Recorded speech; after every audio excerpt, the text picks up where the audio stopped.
Alright, so about 5 years ago, or a little over 5 years ago, I remember beads were becoming a thing. Right? And I'm not really like a fashion guy, but they were cool and I was curious. And there were a couple hype brands out there that had beads and I was checking out the price. And the prices to me were ridiculous. And I was like, why are beads so expensive? I remember at the time as well, like Joel and the Grants, they had started their own little beads line, threads.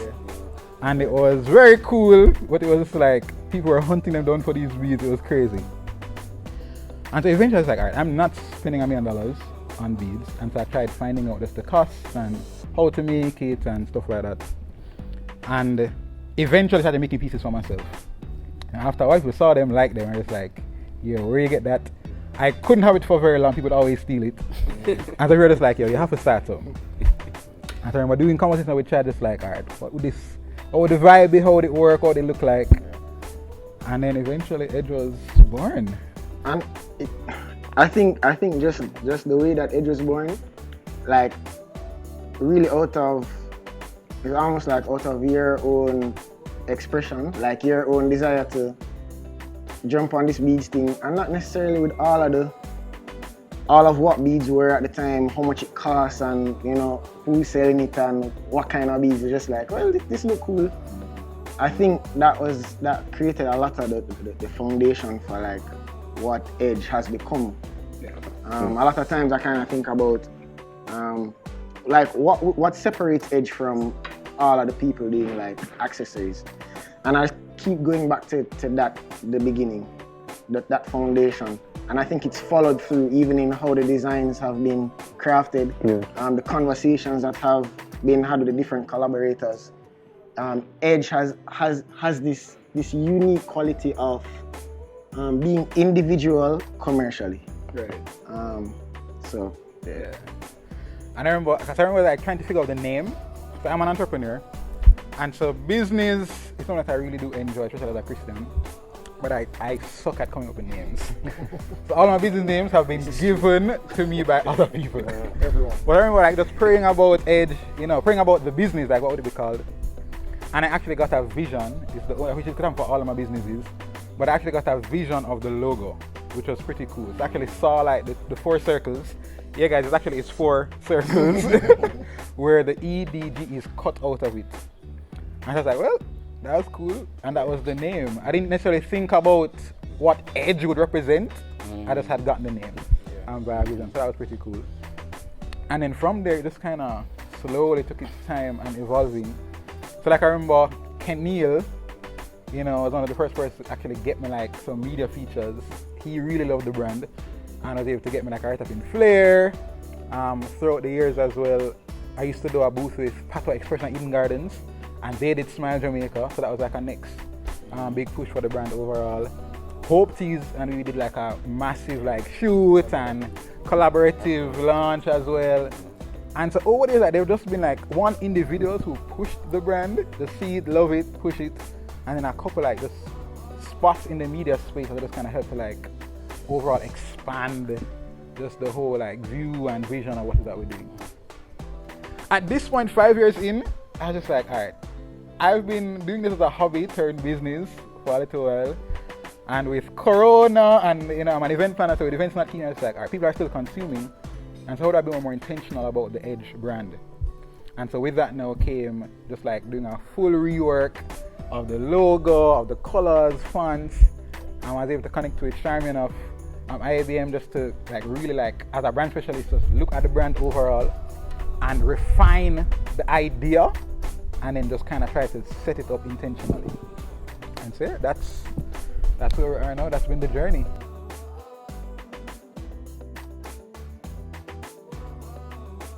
So, an interesting question, I guess in this conversation is like, why Edge? Because like Whitty spoke about just the fact that a couple years ago, maybe 5 years ago, because Edge is 5 years old, beads, male accessories, and especially beads, are just like blowing up.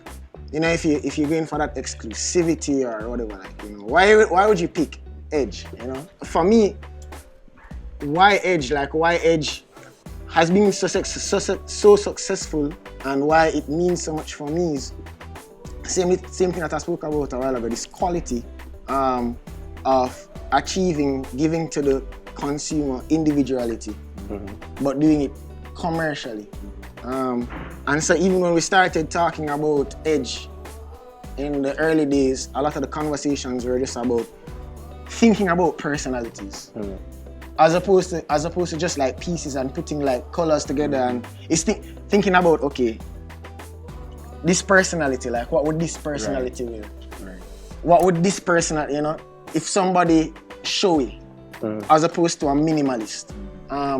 And then I think what that did was just kind of gave people this kind of resonance with their creativity, which for me personally, that's why edge is a big thing for me, because I have this ideology, I guess, of fashion. There's this Jewish thought that the body is just an outward expression of the soul. And for me, like, clothes is just an outward expression of the body. So it's like, if I go and put on something, it have to express me. It's not just like, oh, this look good, or this cool, or oh, I want somebody to see me. It's like, internally, this is how I'm feeling. And when I put this on, it manifests that, it shows that. And I feel like, personally for me, that's why edge is my edge. And I feel like even though different people have different experiences with edge, I would dare say a little bit of that is in everybody's experience. Yeah, Chad, you're deep. You're deep, bro. You ain't Jewish. Right, Jewish. Country, I'm not going to bring up no. I did have a country prepared, I'm just like, okay, probably Bangladesh. We're talking about Africa, yeah? Wakanda. Yeah, but funny enough, why edge for me though? I remember I was going through this phase in my life. Like, I didn't wear, never used to wear jewelry and stuff like that. You know, it was just, you know, a watch and that was it. And I remember when, I don't know, I was in the season, like, I saw somebody wearing some beads, and I felt like, yo, I want to wear one, you know, and so I started going on the hunt for beads. And I remember going to Half a Tree and this Rastaman, the side, you know, sell some brown wooden ones and the Rasta color one, and I'm like, I don't know, but you know, you're not gonna find them anywhere, so you might as well just buy some there. And so, buy some beads and I have them and I wear them and stuff. And they used to burst easy though, you know, and just probably a couple months wearing them and stuff, like them. As Andre said earlier, like, you have a bead and somebody take them from you. Like, that is happened to me, I like to, you know, and I remember, I don't know, I can't remember exactly how connection with, and I remember I made some orders and stuff, and just the quality of the beads, it was amazing, you know, the excellence in it. One thing I love as well, that Andre took the time to deliver. The packaging, bro. And the packaging. You know, that for me, I'm like, whoa. You know? So for me, like, why edge is like, it's just the excellence of it, the mindset behind it, wanting to please the customer, just the creativity of it. You know, I had to have to get some. At first, Rastaman I sell them for like, I could get like a few for probably like $500. And there was a big price, but I'm like, it's worth it. Worth it. Worth it. That's the thing, yeah, it's worth it. You know, it's worth it. And I got them, I start post them, introduced to my friends, and you know. And then for me, being a business owner now with Saxology, and you know, I love socks. Cool, man. Cool, man. Yeah, so I'm not wearing no socks. Funny enough, I'm not wearing any right now, right? Funny. But you know, sometimes when you have sometimes we have so much in Half a Tree, it's like, that's the hardest part of my morning. Deciding which socks to wear the outfit. But today, like, alright, no. Yeah, but you know, I love socks and love crazy socks, you know, creative socks, color socks and stuff like that. And I feel like the edge goes well with that, complement the socks, complement your outfit. And it was good to even partner with Edge to do that. And yeah, so Edge for me is just the excellence and the professionalism behind it, and just, you know, just being you, being a creative self with it. So yeah. I think for me, why Edge started out similar to what Chad was mentioning, and even you mentioned, which is really a feeling of self-expression, self-identity. I was never a jewelry guy, but I always, similar to Kenny, had something on my hand, either a watch or like a little bracelet or something. But there was nothing I felt very attached to as a statement piece or an accessory. So I could have gone without, But I don't even know how I started wearing it. I just know I saw it, and I was like, oh, that's nice. Oh, that's nice. And I wear that. And then it wasn't just I would wear that on an occasion. It became a part of my apparel. Like I feel naked without like my accessory on my hand. It feels kind of weird. No matter what I'm wearing, I wanted something that could complement my outfit. And so similar to Chad, it became a part of my own self-expression and sense of style and sense of fashion. But then later on now, when I started Kingston Classic Men, which is really just a Christian creative community for males, Christian males deal with fashion and just our perspectives, having conversations about it, styling on a budget, that kind of thing. Why Edge became integrated into that the thought process, because I had never encountered in Christendom business owners, I think before Whittaker, who their approach to crafting their brand, etc., became worship. In the sense of like, how can I give God glory by how I design this thing? Yeah, that was strange to me. I didn't know what that was. Wait, hold on 1 second. Can somebody type that somewhere? I was like, this is strange. I didn't know I knew worship being stand on a pulpit and you can't sing a song. But the thing from a brand development perspective, as Chad said, not thinking about where this beat came from or why you want this piece is because it's so exclusive and the community, the people that wear it, the status that community. No, this thing is excellent because it gives God glory by how it was fashioned. And I was like, wow. And so I feel like that connected with me. And so like really, really honored, just like Kenny, to work with Edge on Kingston Classic Men. We have a shoot coming up, we're going to be showcasing some new pieces and stuff. And so yeah, that's definitely why Edge for me. Something that keeps being referenced is just like the quality and the care that goes in. Yeah. This guy will be delivering a bead to a client, and the client reaches out to take the bead and him go, wait, how the one? Happened to me.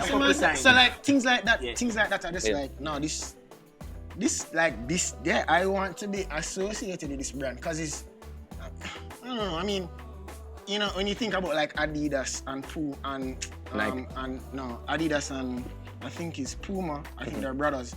When you think about brands like that, there's a story, there's a legacy, there's a culture. Yeah. And for me, like when I got Edge, one, as I say, is like an expression of my own reality, but it's also being a part of a culture of excellence, like a legacy of excellence. Like, you know what I mean? I know if I see you on the road and you're Edge and I'm Edge, I know that if this be a little bit far off, when next you get your next purchase, that's a go fix it. No yourself, man. You're safe on the road, you're clean, you're good idea. So yeah.